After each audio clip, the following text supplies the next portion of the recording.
So, we've been hearing a lot about veterans' disability in the news and people who think that veterans don't deserve all the benefits that they're getting.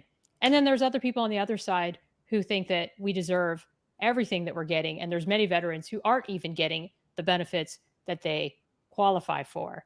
And one person who I have found who is at the forefront of this issue and has been doing so much in the field to help educate service members is Clayton Sims. Clayton, how are you doing today? I'm pretty good. Pretty good. Thanks for having me on.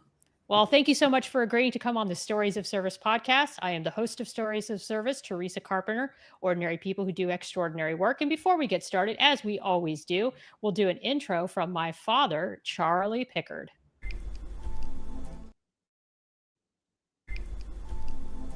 From the moment we're born and lock eyes with our parents, we are inspiring others.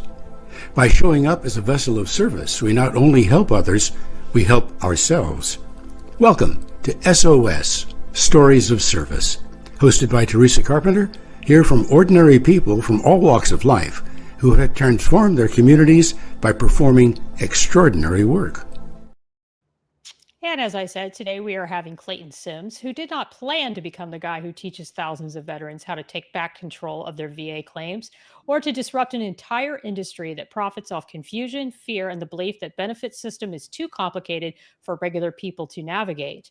The goal started much simpler, understanding his own claim after a VSO led him down the wrong path. And today we're going to talk about how this just one moment of frustration reshaped his entire post-military life. 10 years in the Marine Corps, from infantry to psychological operations, and later in the reserve, gave him a sharpened sense for messaging, systems, and power dynamics. None of it, however, prepared him for the bureaucratic maze of his 2019 transition or the horrendous seminars that left him piecing together answers on his own. And that's the origin story that we're going to talk about today with TheCivDiv, which is a mission built on education instead of exploitation.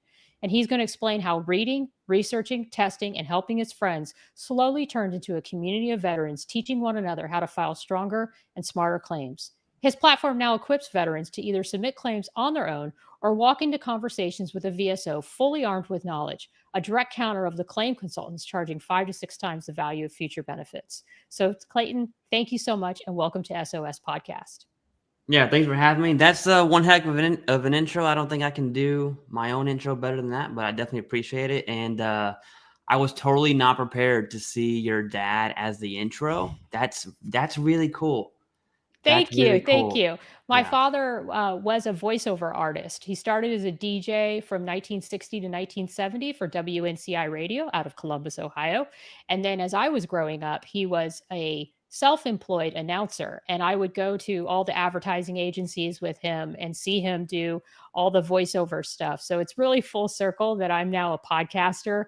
And we did our first episode together. And that was really special. And then I asked him to do that intro for me, and he's just been on my show ever since, setting the tone for the show. And really, I think, goes back to why I decided to do this and start the show to begin with. So, first off, I always ask all my guests who have been in the military, where were you born and raised, and what got you on the path you did to join the service that you did and the job that you got in the military?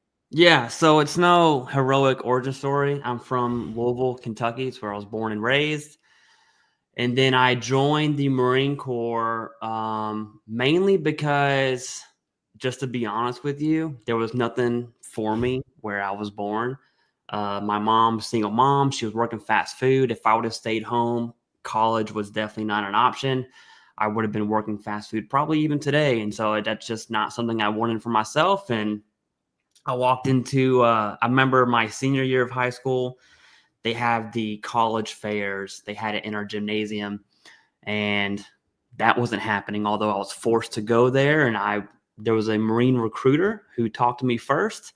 That pretty much sealed the deal. I was like, you know what, I don't know what I'm doing, but this is what I'm going to do. And at the same time, in Dr. Knott's history class, we were reading a book called With the Old Breed. It's still my favorite book today, and it follows Eugene Sledge and his time in the Marine Corps as an 0341, which is the infantry motorman. And so I knew immediately whenever I decided to join the Marine Corps, I was like, hey, I want to be infantry.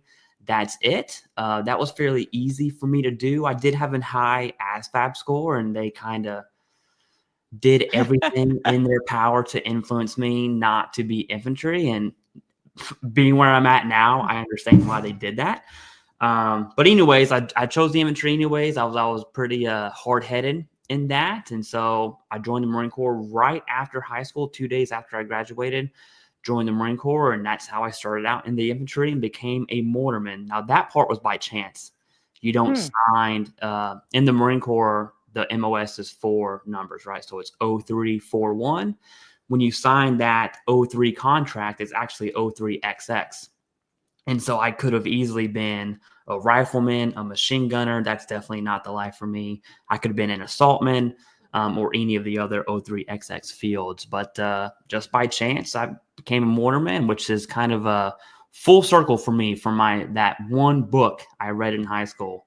And that's, That's awesome. That's how it came to be. So. Well, I will tell you, I always very much respect the people that go infantry or special forces or EOD or some of these more, I'd say, war fighting focused jobs.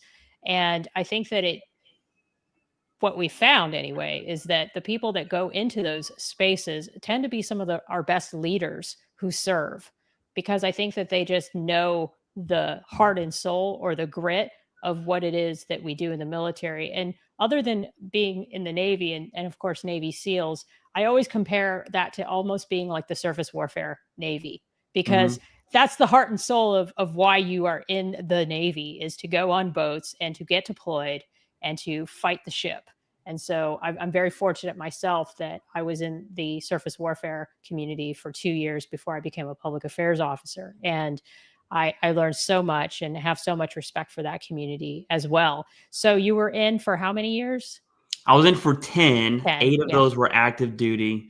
And then my last 2, I was in the reserves, but you have to understand that I joined the reserves and then COVID happened. And so that year got waived, and I was like, this is awesome. I could be a reservist forever. Right. And then the second that our CFTs were due, combat fitness tests in the Marine Corps, I was like, you know what? Maybe reservist isn't for me. So I was a reservist, but I don't like to claim it because I in the most literal sense, did not do anything. Sure. But hey, I do have my 2 good years as a reservist. So 10 But even total. at the 8-year mark, you're almost at that edge where you're at almost 10. Did you ever consider making it a career? I did. I've thought a lot about this, of why I got out. A large portion of it was my kids. I had orders to the West Coast at that point to 3-4, which is just another infantry unit out of Camp Horno. And my kids would have stayed in Virginia. And so that was a big deal breaker for me. And then at the same time, I completely by chance, I deployed way more than my peers. And I just kind of got burnt out. I love the deployment life. Don't get me wrong. If I could join now and only deploy and come back and not deal with anything else, I would. Right. But I love the deployed life so much. That's why I kept doing it back to back to back. And then, you can only pay your taxes so far into it. And so I was probably 26 years old. I had 6-7 deployments at that point. I was just like, Wow. I think I'm done. So And then the 6-7 times, did you do Iraq and Afghanistan or both, or did you do back to back? So yeah, so I was in Afghanistan. I was in Syria, bouncing back and forth between Iraq and Syria. I did a few floats, which were, to be honest with you, the worst deployments of them all. The amphibs? You didn't like the amphib life? No. Ship life is, I'm telling you right now, ship life is, that is some hardcore stuff. Well, it really is. what ship did you deploy on? So I was on a few of them. I was on the Baton. Okay. I was on the Wasp. That was miserable. I was on the Mesa Verde LPD. Okay. And then I was on the Green Bay. And then the Iwo Jima. Okay. Oh, wow. You were on a lot. The Iwo was, well, I mean, all ships sucked. Don't get me wrong. But the Iwo was the best one out of all of those. So I really enjoyed my amphib tour. So, if for those of you in the audience that don't know the difference, the carrier tour is kind of like the biggest one with the 5,000 sailors, but then your amphib has 3,500. And I can't remember off the top of my head the breakdown. I think it's about 1,500 that are Marines and the rest are sailors. Mhm. But it's a very interesting experience, the Marine sailor dynamic, and just the differences in between the two services, and where people work, and kind of all the amphib ops that go on in the well deck, and all those fun things and missions that they do. So that's interesting that you also had that life. I'm very grateful for my Boxer time. It was probably one of my, I qualified as a battle watch captain during that period. And I really enjoyed working in the jock, and all the experiences that I had on that tour. I went there as a lieutenant,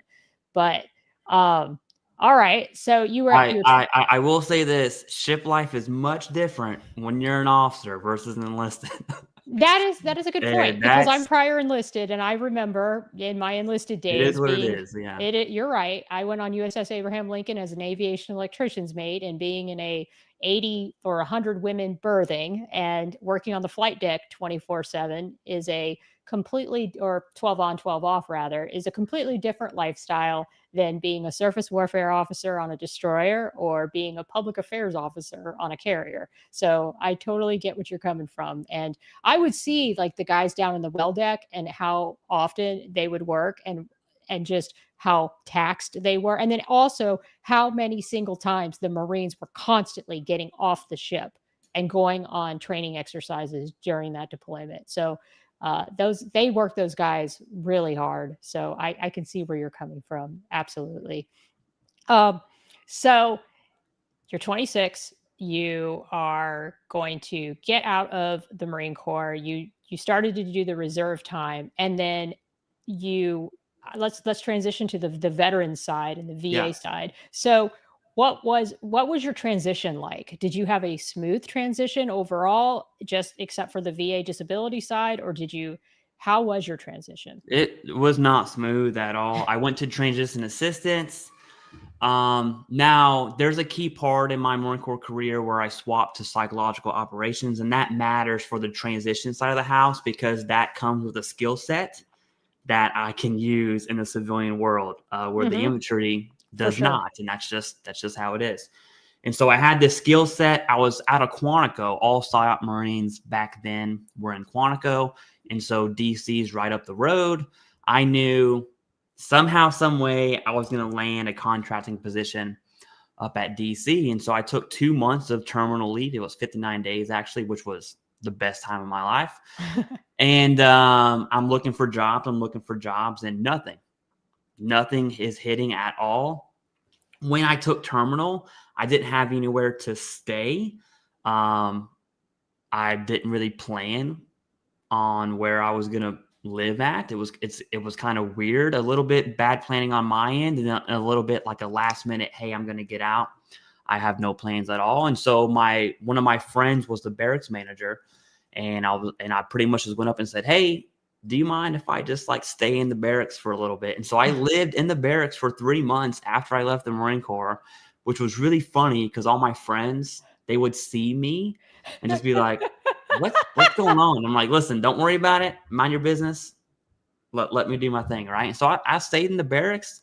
I was technically homeless. I would never compare myself to someone who was actually homeless because I stayed in the bricks. And then my last paycheck, so about 50-ish days go by, I still don't have a job. And that's when I start freaking out. Okay. And then I ended up landing a contracting position teaching psychological operations and information operations. Public affairs is a big part of that as well. And so that's what I did. And then once that happened, I moved into a friend's apartment that was being renovated, which, by the way, was way miserable. It was being renovated for like 6 months, and it just sucked. The whole time was just miserable. And then at the same time, when I was on leave, because I was on Quantico still living in the barracks, I walked over to the Veteran Service Officer of Virginia. Virginia has a county or state VSOs called Department of Veteran Services of Virginia, or DVS. Yep. So I walked into his office. And that's its own, that is what pretty much started me on my, hey, I need to learn this process myself if I want to take advantage of these benefits. But yeah, my transition was pretty bad. And in some ways at the last second, I kind of lucked out there. And I always find it funny that I stayed in the barracks for 3 months, and just the looks that I would get from who were once my peers. I was like, yeah, don't mind your business. I'm doing fine. Right, right. And that is a very unique place to be as you're transitioning out, because, of course, in the barracks, you've got everybody who's mostly obviously single and Mhm. just going in and out of work or going in and out of deployments or trips or TDYs. And so that must have been very interesting because you were just on this completely different path. And tell me a little bit about your VSO. I had a state VSO myself here in Mississippi, and I had a very good experience. And I've since found out that that's rare, but my VSO was amazing. And he was right across the street from where my last job in the military was, and then later moved over to Keesler. But he was really responsive and really helped guide me through the process. But I also had a lot of documentation. That's another question. Did you have a lot of documentation of medical issues? I didn't until 3 years out, because I went to a TAPS class 3 years before, I mean, 2 years before, in London. And that's where I learned this whole process. I had no idea that all these years that I'd been covering things up and just wanting to deploy was now going to bite me in the ass, because I had no documentation of anything that had happened to me on active duty.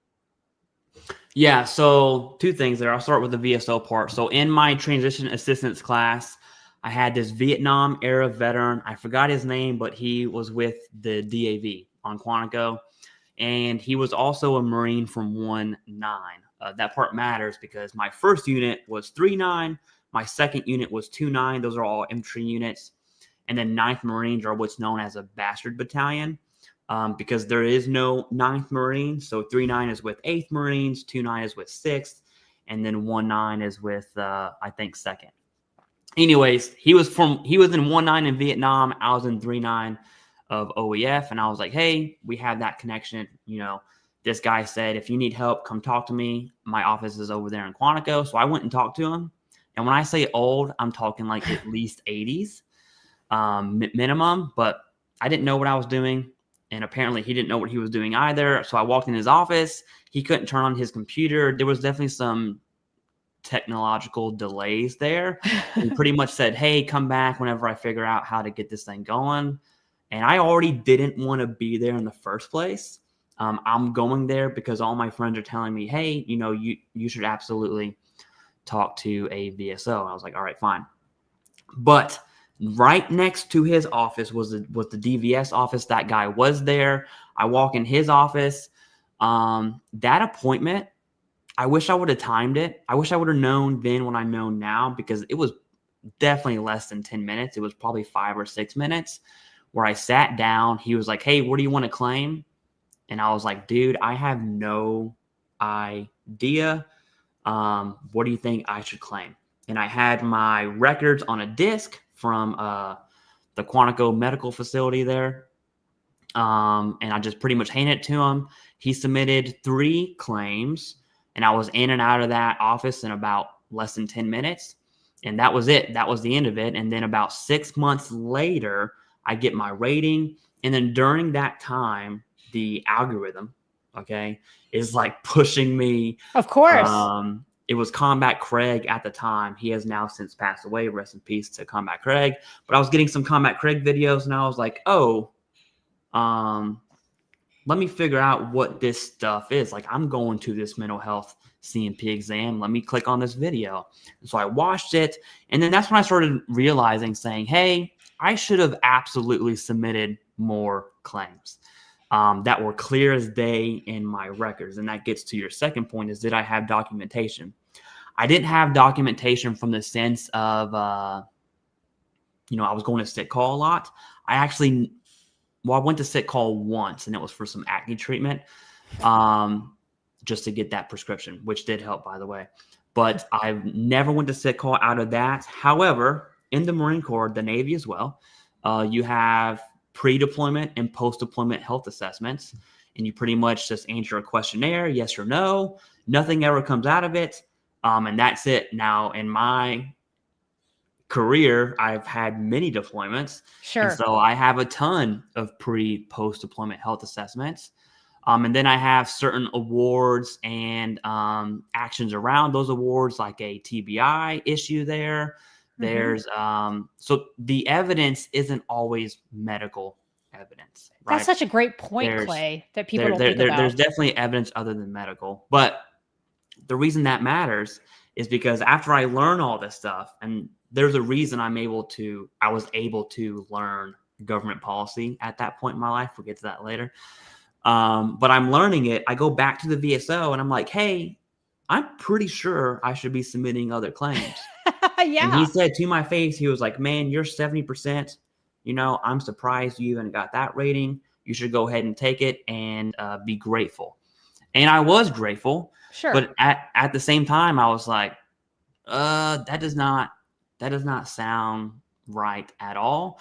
And that's really what kickstarted my personal research into VA disability.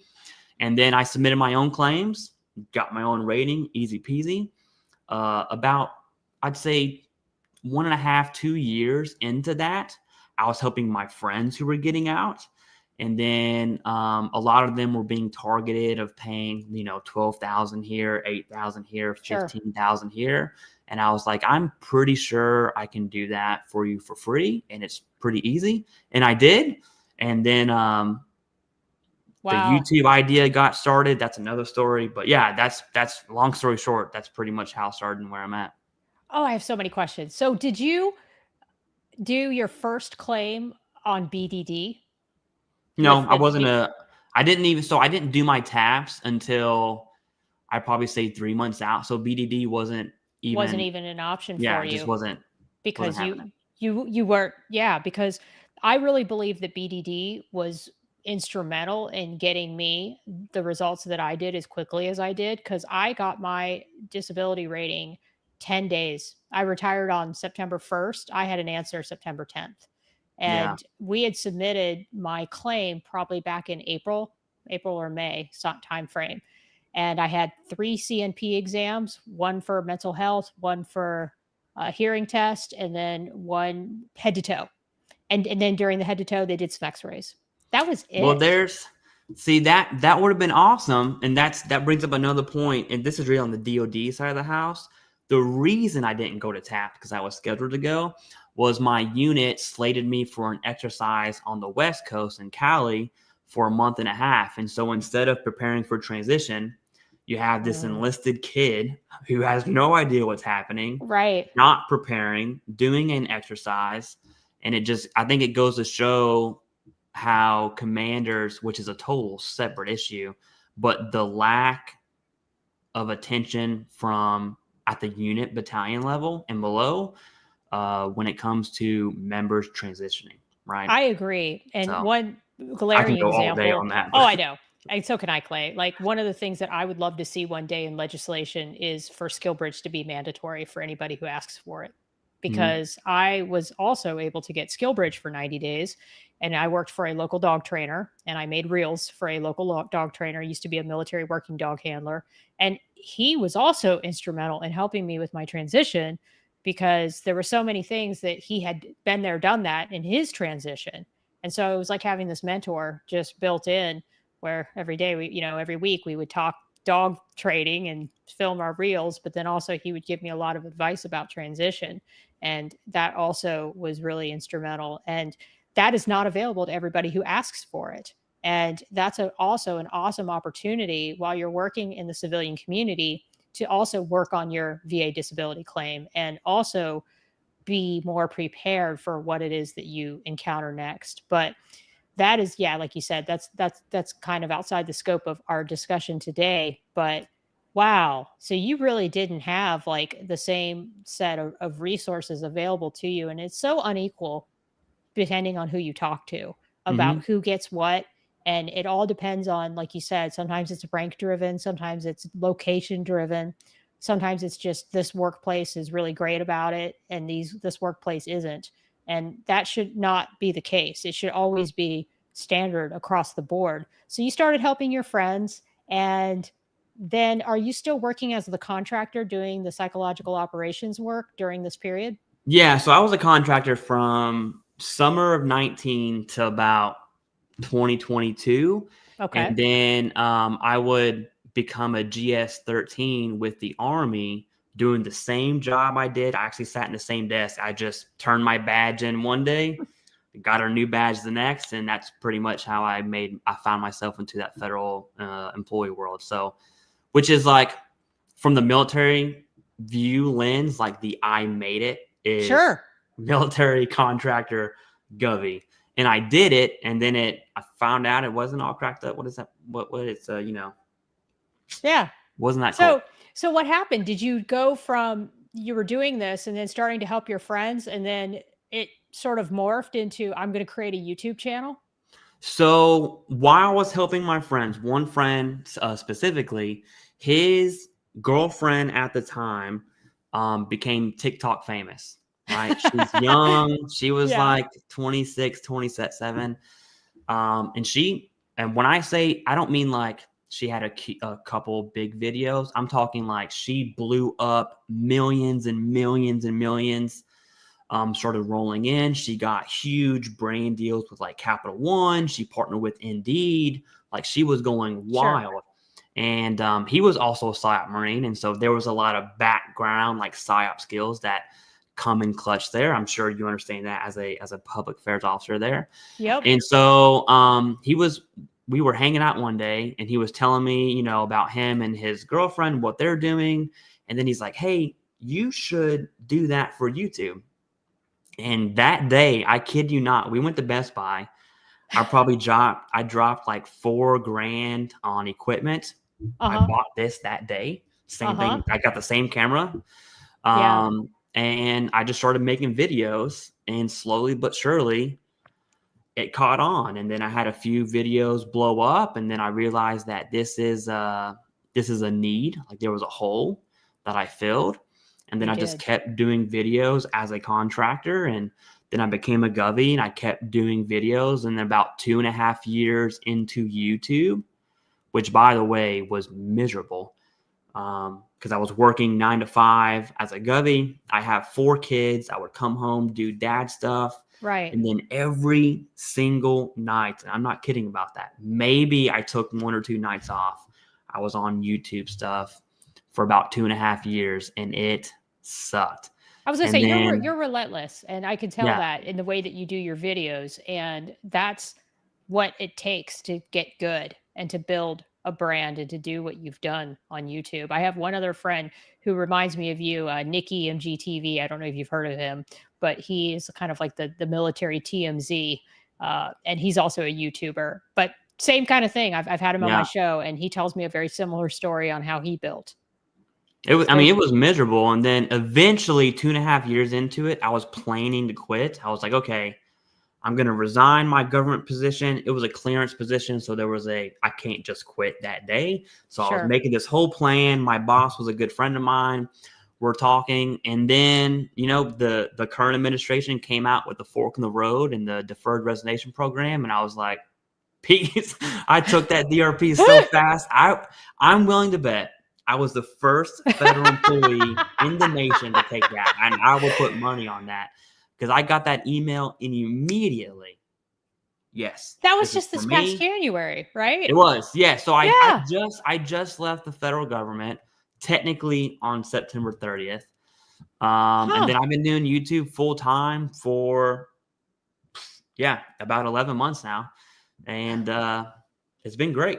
Congratulations. That's so awesome. And what a success story, because there are a lot of people that say, oh, I want to be an influencer, or I want to be famous on social media. But I don't think they truly understand what it really takes to create quality content. And there's very few people that I see in the military space that create really, really cool content in their niche. There's a few of them. Keegan Dunlap is one. You're one. There are a few that I see that I can just tell that they've worked it, and they've just constantly been posting. and getting better and doing it over and over and over again. And you're definitely one of them in your field, and you've niched into a very needed and highly sought after expertise that so many people don't truly understand. And that had to take a lot of work too. Like, did you start just diving into like I think they're called the CFR regulations or Yeah, the so that gets laws? back to government policy stuff, right? Okay. So Okay. a part of psychological operations, there's different levels. There's like the tactical level, which is you're the cool guy. You have your stupid loudspeakers, whatever. Yep. You're doing all that. And then there's the operational level where you start planning. And then there's that strategic level, completely by chance. As a PsyOper and I was an IO planner, I've served at all three levels, one of them being 7th Fleet. So I sat next to the N39 up at 7th Fleet, Yep. which was, we'll stop it there, but it was an Okay. experience. I'll tell you that. Anyways, Yeah. part So of you were that, were you have on the Blue to, Ridge? Wait, 7th Fleet is Blue Ridge, right? I'm trying to remember. this was on main island in Japan in Yokosuka. Okay. Gotcha. Yokosuka. Okay. One of those, yeah. All right. And then there was a forward at Yeah, a the point forward in time aspect. we were in Sasebo, yeah.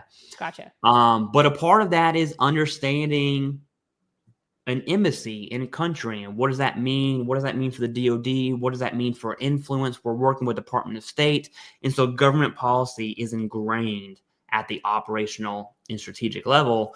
And there was years of my life where I'm just reading government policy, which sucked, by the way.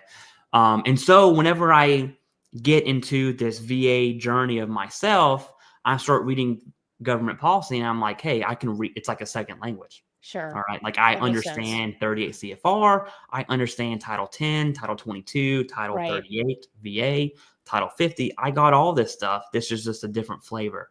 And so it came natural to me reading it. And I was like, oh, that's what the 3 elements for service connection means. Oh, there's different theories of service connection, and each theory has evidentiary criteria. If you meet that criteria, your service connected, boom, bang. And at that point, it's pretty simple, and it really is. Sure, it is. The issue is it's covered and smothered in government policy and words that really don't mean anything. You can read 2 pages of 38 CFR and there's like 3 sentences in there that really matter. And so just being able to read it and learn it, that is pretty much how I submitted my own claims and then starting teaching my friends or helping my friends. And then it got to a point where I helped so many people. I've probably seen most, if not all, conditions out of 38 CFR, helping a veteran with them. And so I just understand it like it's second nature. And that's pretty much how it happened. So Right. And what is interesting about this issue is that we're seeing, and we'll kind of transition to the sort of the more spicier part of the show. We've been seeing so much assault on veteran disability benefits. But what I found fascinating after reading Gade's book, Wounding Warriors, was that this is nothing new.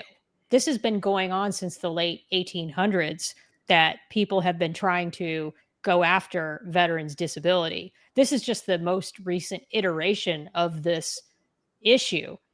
But it was has this been, since you've been researching this issue the last few years, has this been the most concerted attack that you've seen on this issue, with the hearings and the VFW and all these people testifying, and then the Washington Post article? Has this been the first time you've seen such an assault, or so within my bubble, right? So from 2019 to now, yes, the answer to that question is yes.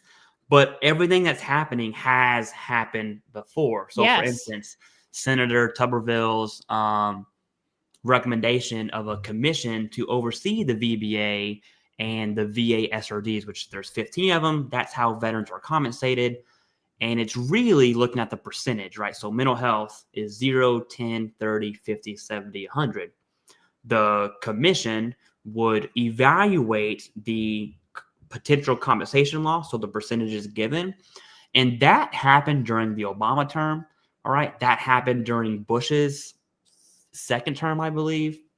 And pretty much during those two times, it was like, hey, we are deep in Iraq and Afghanistan. We're not touching veterans. Sure. And so now that we've pulled out of Afghan, we pulled out of Iraq and Syria and everywhere else. I'm using air quotes. Yes, because we've not completely pulled out, but we've pulled out on paper. Now it's kind of like a,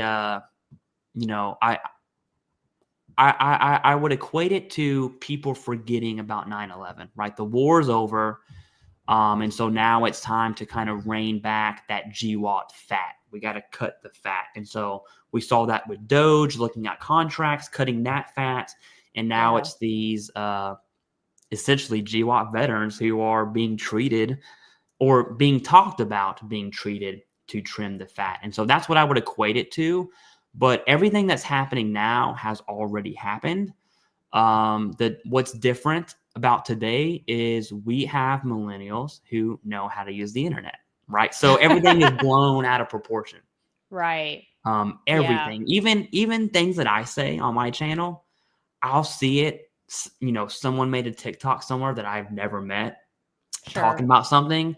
And I'm just like, what is that guy talking about? Right. And he's blowing something up that I said out of context. And it's like, well, that's why it's blowing up, is because we have the internet, and every small issue is like the sky is falling. So, well, and I think what's interesting about it is that there is no denying that there are people who know how to take advantage of the system, but those same people that know how to take advantage of the system, they're doing it with SSDI.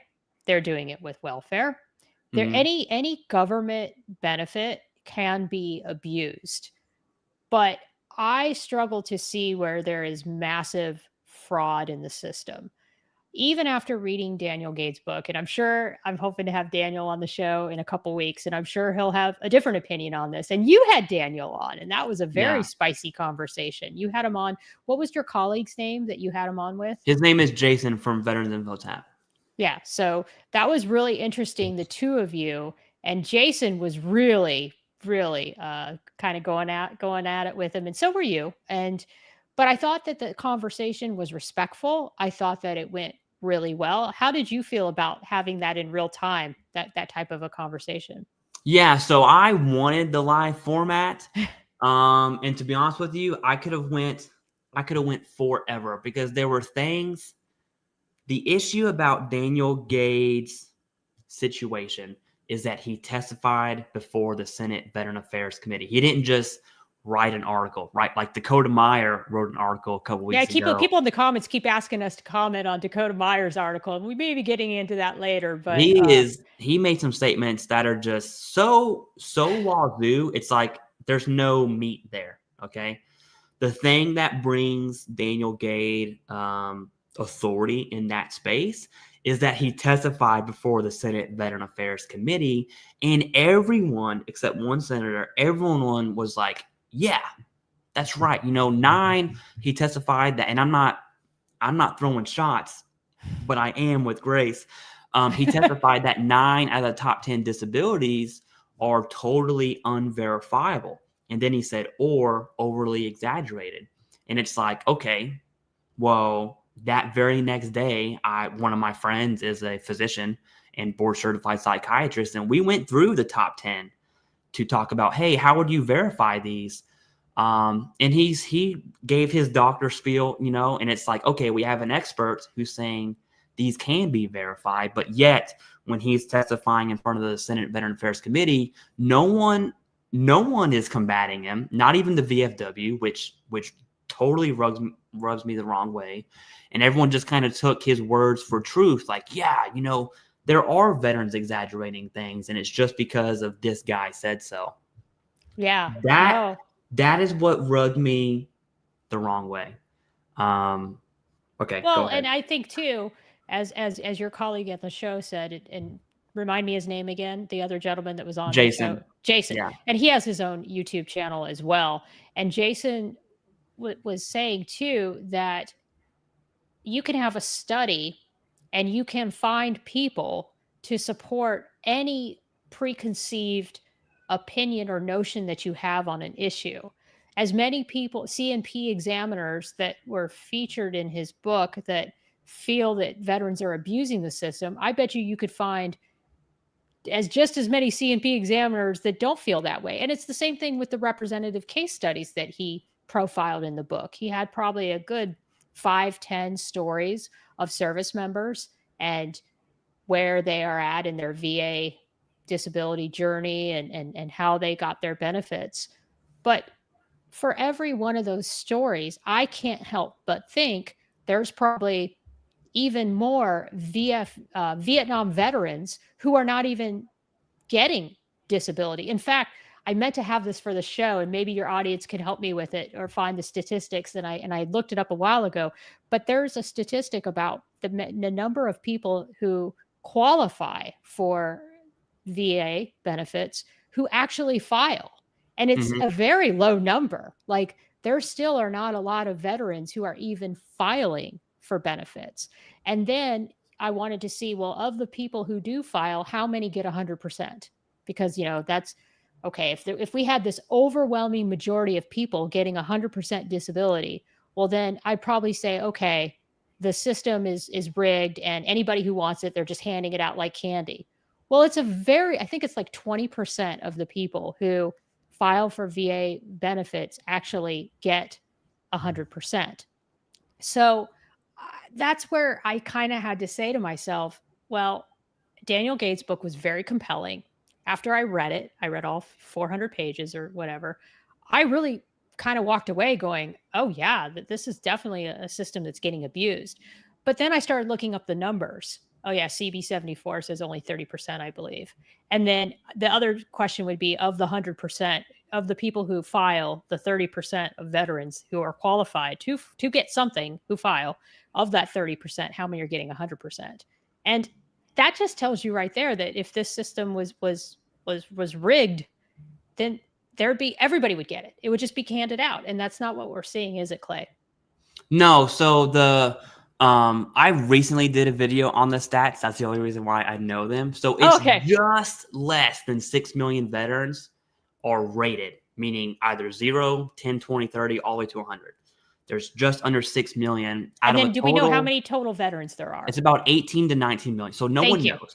Nobody knows, but it's about 18 to 19 million. Okay. And nobody knows because you have the Vietnam era that are dying off, which, by the way, how many veterans who have died that will never submit their disability claim, right? And that's had no idea that they even qualified. Like, my father's a perfect example. He was he served during the Vietnam era, and he was in for 3 or 4 years. He's never touched the VA. Never even, he would at least qualify, I believe, based on income, for VHA benefits. Maybe not a veteran's rating, but he would at least get VHA. And I told him that one day, and my parents were just blown away that was something that they could get. And I gave them some paperwork to try to get his DD-214. I haven't heard back yet, but that's a perfect example of just, there's a lot of people that just don't know, especially from that era.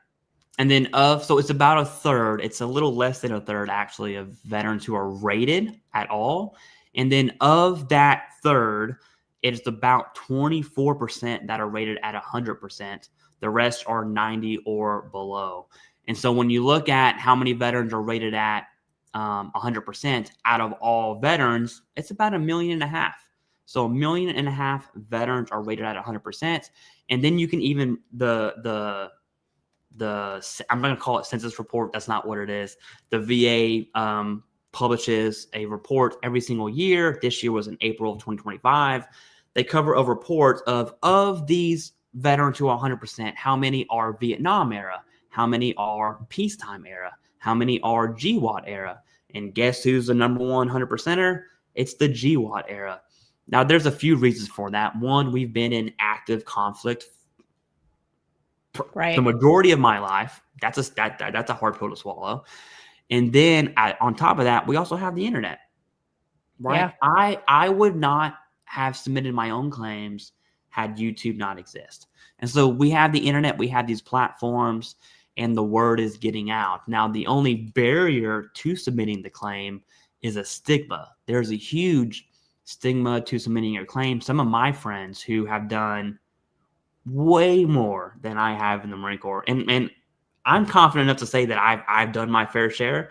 These people have done more. They refuse to submit a claim because it's just, they're just not going to.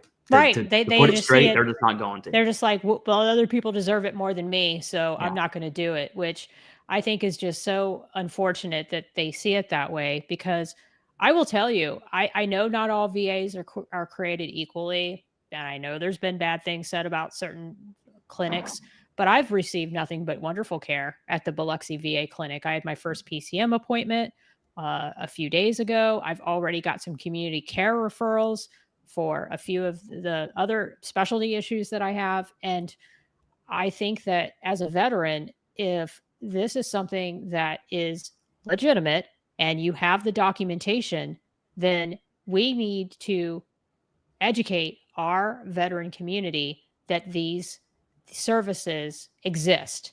And I really love what you're doing. I didn't know that when I was getting my disability benefits and trying to apply for them, I didn't understand that there's this entire YouTube community of people who are helping and doing this work. Since you've been in doing this full time, what are some of, I say, some of the things that, like, what would you say are the most common problems that people talk to you about? I mean, you even do like live Q&As and all these things. And I love that. So tell me what you would say were the most, like, things that just keep coming up over and over and over again. Yeah. So veterans do not, even fans who have, like, members of my channel, and members are like, they're not just viewers, they're supporters. Right. They're like hardcore people that are dedicated. They've seen a few. And so even those veterans don't understand the theories of service connection. And the reason that matters, it's kind of like you trying to bake a cake, but you have no ingredients. Instead of, I don't know how to bake a cake, just for the record, but instead of flour, you're using like a pencil, right? If you don't, a pencil's never going to bake a cake. And I know that sounds like a stupid analogy, but that's exactly what it's like whenever you don't understand direct, you don't understand secondary, and then there's aggravation, then there's TERA, then there's this thing called MUCMIs. That's a bit difficult. And then there's presumptives. Those are easy. And you have veterans who are submitting claims and they don't understand the criteria required to be connected. That's number one, for sure. I can tell you the number one disability veterans have questions on is sleep apnea secondary. And I think that gets back to, I'm gonna rope it back to Daniel Gade's argument here. When it comes to creating an argument against VA disability compensation, I think the Washington Post missed the mark completely. I think Daniel Gade missed the mark completely, and Dakota Meyer is not even a player at all. So with his for the audience that don't know, and it's really a lot of your fans that have joined this call live. There's a few of mine that have come on in the comments, but Dakota Meyer, I did read his article. His argument was very similar to Daniel Gade's. I didn't catch anything differently in what he was saying. And he used a Substack article, if I remember properly. And it was surprising to me because he seems very well connected to the administration. I believe he was doing a event even recently with the vice president. And of course, when he decided to rejoin the Marine Corps, I believe, as a reservist, he was on defense.gov or whatever they call it these days. And I thought that would be wonderful. And I still think that he's a good example of a veteran who has done a lot for his country. Obviously, he's a Medal of Honor recipient, but it sort of made me sad, to be honest, to see that article. It's almost as though they have this attitude, and this is one of the things I wanted to talk to you about, that if you weren't in a firefight, if you weren't blown up in a combat situation on the ground doing combat operations, and I don't even mean like on a ship. You mean like direct combat. Direct combat. That's their line. And that's what I really am excited to talk to Daniel about. If that is his line, then nothing else will count. So like you said or one of your very astute viewers said in your conversation with Daniel, that's worth bringing up in this conversation is, what if a sexual assault happens off base by a civilian while somebody is on active duty? And Daniel Gade conceded on your podcast. He And I didn't want thought that to. he He didn't did want not to. want to. He did not want to. And he tried to dodge the question at first. Mhm. His first answer was, well, people even with MST can get better and they can, and that wasn't the answer. So your colleague, Jason, pressed him on the issue. And I was like, oh, good, Jason. This is really what I want to hear. And then he conceded the point. And when he conceded that point, it negated everything else he said, because just because that was MST and it was off duty and it was with a civilian, what about every other injury or every other trauma or every other hurt, every other thing that happens that isn't in a firefight? And so that is the question that we veterans need to be really educated about and talk through. And I would love to ask Dakota Meyer that same question. And I would love to know what his answer would be. Yeah, I can probably tell you what his answer is going to be. And this is going to be super, if you don't know, you don't know type of thing. And so I'm going to try my best to enlighten everyone. In an infantry unit, okay, it is, as awesome as it is, it sucks, okay? It is miserable. Everyone hates each other. You're miserable all the time. You're constantly in and out of the field. You're constantly training. And it's just high deployment tempo all the time. Every infantryman hates their life. And that's the truth, okay? And that's just how it is day to day. And within that culture, within the infantry culture, you are either a senior or you're a boot. Those are Marine Corps terms. I think the Army would say cherries. The airborne community has legs. Like, there are these certain qualifications that kind of separate people even more. In the infantry, it is combat and nothing else. That's it. And so the worst thing to do in the infantry is not see combat. It is to go a 4-year enlistment, an 8-year, a double enlistment, and not see combat. You are not going to be respected in the infantry. The reason that matters is because that's the sentiment that's being pulled into the veteran community. You'll see it in the comments all the time. You know, I served and blah, blah, blah. And then this POG admin, whatever, got 100% because they rolled their ankle. One, no, they didn't. All right. That's a stupid statement. But that's the sentiment that's being brought over because that's what it is even right now. Right. And so a part of that MST conversation, which, by the way, I will give Daniel this, that was a tough spot to be in.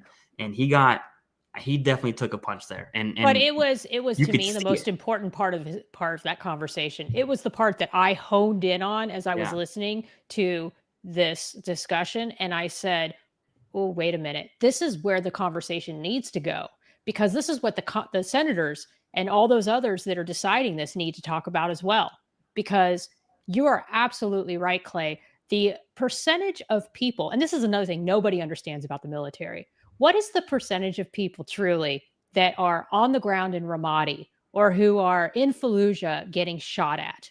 Let's say there's, I don't know, 1 million people in the military. What percentage of that 1 million are those people that I just spoke about? I would argue that it was probably about maybe 15%, 10%. Yeah. So are you going to say that the other 90% or 85% of us that were on a ship in a combat zone or were just happened to only be stateside for their entire career, but still raise their right hand to serve? Are you going to say that we don't deserve those same benefits if we got injured while on active duty? And that's not a conversation that anyone wants to have, I feel like. I mean, I don't know how you feel, Clay, but I feel like this is a really important part of this conversation that nobody talks about. It is. And so part of Daniel Gade's testimony to the Senate Veteran Affairs Committee, which is what matters most. Right. The fact that he got that kind of an audience. Like, to people that have the power to make change, this is who we talk to. That's the issue. And so he brought up, He said, this is paraphrased, only in the Department of Veteran Affairs is flat feet a disability. That should be cut.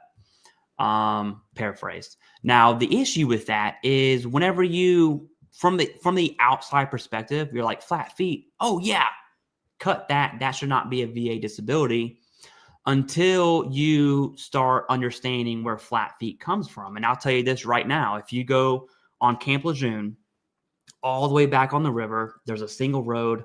I don't know the real name of the road. Everyone just calls it PT Road, because in the morning it's shut down. They have road guards at each street. This road shut down for miles. And Lejeune is parsed out on A Street. So this road runs left to right. I'm just going to be simple.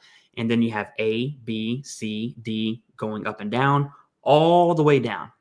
The infantry, at least when I was there, was from A to C. All right. There was a few others down the road. But if you go on PT Road, River Road, that's the name that some viewer has commented. It's called River Road. We call it PT Road.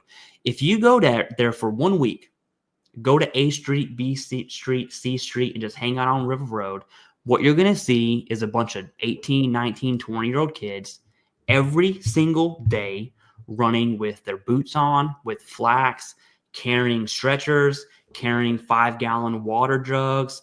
We had, it was kind of a hazing joke thing, but you would spray paint a 100-pound chain yellow, and that was your glow belt.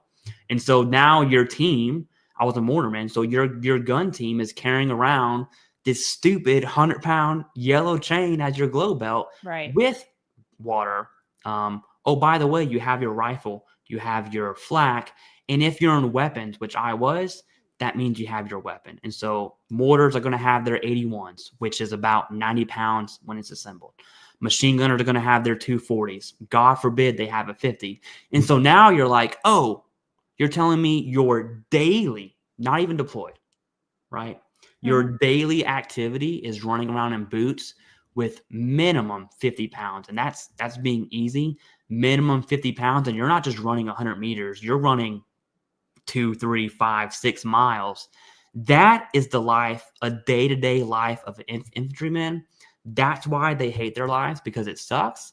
And that's why they have flat feet when they get out. And so whenever you hear someone say flat feet shouldn't be a disability, immediately I'm like, that makes sense if you have no idea what you're talking about.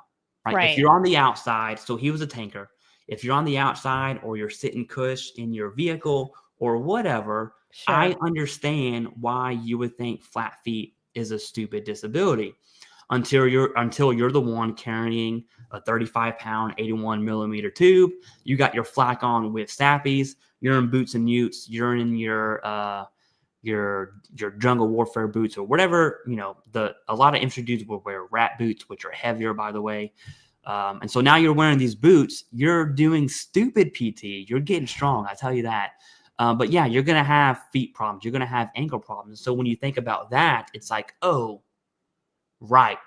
That would be service connected versus combat only. And it just makes no sense. Well, and to the credit of the Gates of the world and Daniel himself, is that he did say in your show that a training and running and doing things stateside should also qualify. But I think that, in my view, you're starting to split hairs, because now what also are you not going to qualify? Are you going to say that when somebody endures a toxic work environment and is stuck on legal hold, what did I call it? I learned it earlier. There was this thing called legal syndrome, or basically a prolonged fight IG complaint. Those things cause PTSD, and those things cause a lot of mental health problems as well. And those things are very common in the military because of, in my view, and the view of many of us military justice advocates, there is a lack of due process within the military, especially when it comes to obviously when it comes to the administration system, but even in the UCMJ system, there are unfortunately undue command influence factors and other factors, not a unanimous jury, the fact that only certain crimes are actually outside of the chain of command. And even when they're outside the chain of command, they're still very closely tied to the commanding officer. The Special Trial Counsel has not, from what I've heard, really done the due diligence to be completely separate as they say it is. So there are a lot of things that cause a service member from a mental health standpoint. And oh, by the way, I did an entire show with a psychiatrist who broke down just the most subjective nature of the ways in which who gets a medical board, who doesn't get a medical board, who gets this diagnosis, who doesn't get this diagnosis. And so there's just this very uneven fairness when it comes to a lot of these issues that also cause stress and mental health. And so don't even like get me started. I won't go into any of this, but that's a whole nother factor. And that happens Mhm. stateside. That happens outside of a combat zone. And so what are we doing to account for that? And I'll close on this. I know we're kind of wrapping up the call, but I also want to ask you, I wonder too why the approach with a lot of these issues was to go after the veteran instead of say, okay, if there is fraud in the system, if there is this massive gaming, well, then do things to fix the way that the CNP exams work or do things to fix the veterans affairs. Why blame us for, I mean, that's just misplaced. And what are your thoughts on that? Yeah. So this is, some people might like this, some people might not. You have to have, within the VBA, you have to have a process that is strict enough to only connect disabilities that should be service connectable. And when I mean should be, I mean meets the criteria of the theories of service connection. You have to have it strict enough to where someone who has a back injury that stems from 20 years in construction of their own business can't submit a VA claim for a back injury and have that. It has to be strict enough for that. It also has to be open enough to understand and realize, hey, this veteran submitting a claim, there is evidence indicating and correlating from their service records, from another disability, whatever have you, to be service connected. And I'll tell you this, that's a hard, It is. it's impossible. Okay, so the VA secretary, and I kind of make jokes about this. Doug Collins, he looks young, especially last year. I guarantee you, 3 years from today, he's gonna look like your dad. Okay, he's gonna wear it. He's got one of the hardest jobs stressful. in his cabinet. I mean, him and Yeah. I would also say Tulsi Gabbard and Pete Hegseth, but those three. I mean, it's just they're gonna Doug Collins is gonna constantly be getting beat up. And the thing is that I don't know. I mean, I had a really good VSO. I had a really good experience with the Biloxi VA. I realize that that's not everybody's experience, but I also think that sometimes we don't say enough good things about some of the services that the VA offers because it isn't all bad all the time for everyone. Yeah, and something to realize about the VA is they only implement the law. The VA is not a governing body. Sure. They don't have due process. They're just a hand of Congress. And so Right. when you look at change, it has to come through Congress. It must come through Congress, okay? And so whenever we look at testimony like Daniel Gates, you said earlier that on the interview that we did with him on YouTube, he kind of backed down and was like, yeah, things in training, which is great. The issue is that's not what he said in his testimony to Congress. He didn't mention that at all. And so there's this really weird balance of you want the VA to be strict enough to where fraud isn't rampant, which for the record, it's not, as reported by the GAO and VA OIG, two people that matter. And so you need a strict process where fraud's not rampant, but you also need an open process where veterans who submit a claim who don't know anything can get properly rated. That's the issue. There's no barrier from submitting a claim. So right now, the VA secretary has talked about, he's talked about simplifying the form 526EZ, which is for initial claims. Yep. That's not going to fix anything because submitting for a claim is not the issue. That's a non-issue whatsoever. The issue is veterans don't know what to submit or how to submit it. That's the issue. And so we're changing a bunch of fluff and a bunch of icing right here, but until the middle of the cake is ready, it's never going to happen. Right. So.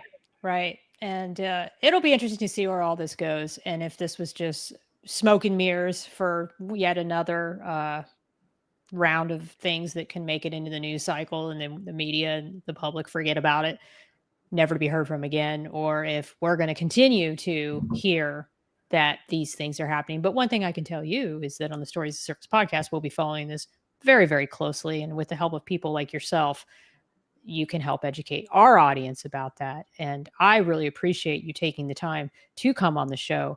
Before we do close out the call, I also know that you have a website as well as your YouTube channel, correct? I do. We don't have to promote it. It's fine if you don't want to. Okay. All right. No worries. Yeah. I have no problems not doing so. Anything else as we start to wrap up the call that we haven't talked about that I did not touch upon that you would like to say? No, it would just be mainly a message to veterans in the community, in the veteran community. Secluding yourself is super common. And if any veterans watching this right now, I would just urge you to get into community, whether that's a friend, whether that's a church, if that's your cup of tea, whether it's hanging out at the VFW, if that's your cup of tea. I would just say to all veterans listening, especially the older you get and the more secluded you get, just find yourself in community because it would literally save your life. So that's all I got. That's what I want to leave with. I love it. I love it. And there's wonderful ways to find community through church, through other veterans organizations locally, through nonprofit work, or just even through these podcasts and connecting with others online who have common interests. So thank you so much, Clay. I'll meet you backstage to say goodbye as I go full screen, but really appreciate you taking the time to come on the Stories of Service podcast. Yeah, thanks for having me. Appreciate it. Awesome. All right, guys, that is a wrap. I will have one more show this week, so it'll be on this Saturday. I have taken on a wonderful volunteer opportunity for a ruck march in Colorado this June, and I will be talking to the organizer, Robert Sweetman. He is a dear friend of mine, former Navy SEAL, who is putting together this amazing wellness and exercise opportunity. I can't wait to talk more with him about what inspired him to do it. A former Navy SEAL who has tragically passed away, Ryan Larkin. It is in his honor. And so I will be educating you guys a little bit more about that in the coming days. But as I always do to end these calls, please take care of yourselves. Please take care of each other and enjoy the rest of your evening. Bye-bye now.